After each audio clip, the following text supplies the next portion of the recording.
The BBC.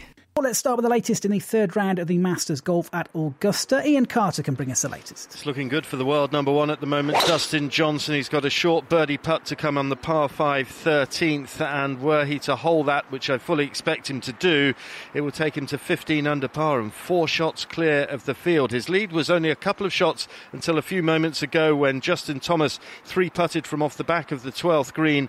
That drop shot took him back to 11 under par alongside the Mexican Abraham Ancer, the Korean Sung Jae Im, and the South African Dylan Fratelli. So all those players at 11 under par, currently trailing Johnson at 14 under, but likely to go to 15 under very shortly. The leader in the clubhouse is Rory McIlroy. Another good day for him after yesterday's 66. He added a 67 to move to 8 under par, but that's 6 shots off the lead.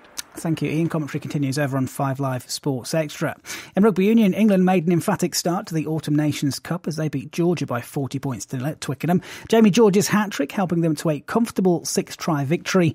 Eddie Jones's men had to employ the rolling maul tactic to break through the visitors and the weather. Well, when you're playing these conditions, it's enormously important, and the way teams defend now, if you get the opportunity to keep the ball up, it's a real way of scoring tries. Scotland are now 5 wins in a row. They had to work hard, though, to come from behind to beat Italy 28-17. They were far from their best, according to head coach Gregor Townsend. Captain Stuart Hogg was pleased, though, how they played in the second half. Full credit to the Italians. They really brought it to us the whole game. We went in at half-time. We were disappointed with the way we were performing, and the big thing I said was nobody questions our work rate and our physicality in the second half, and that was more of our performance in the second half, so I'm pretty chuffed with that.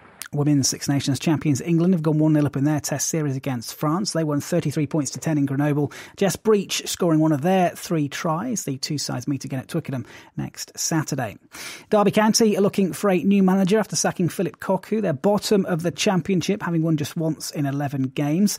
Leaders Manchester United, they came from 2 goals down against rivals Manchester City in the Women's Super League. 2-2 the final score.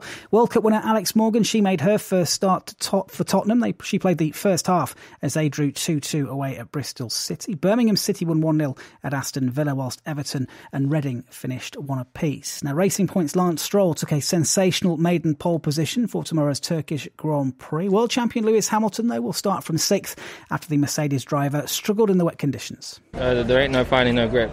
So we tried our hardest and did the best we could, and that was the fastest we could go.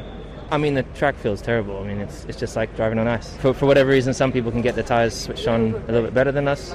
I think ultimately we're all struggling out there. And you can hear commentary of that race on 5 Live from 10 o'clock tomorrow morning. Undisputed world lightweight champion Katie Taylor says it's an absolutely huge night for women's boxing at Wembley Arena this weekend. She defends her 4 belts against Spain's Miriam Gutierrez as part of a women's world title double bill. The fact that there's 3 world title fights on one bill over the weekend, I never thought I would see that growing up, so that in itself is a great legacy, and I just want those young girls growing up to know that they can do the same and they can do even better than what I've done, and that, as I said, that is what true legacy is all about. And Mike Costello will be ringside to bring you all of the action here on 5 Live from around 10 o'clock. That's the latest from BBC Sport. BBC Sport.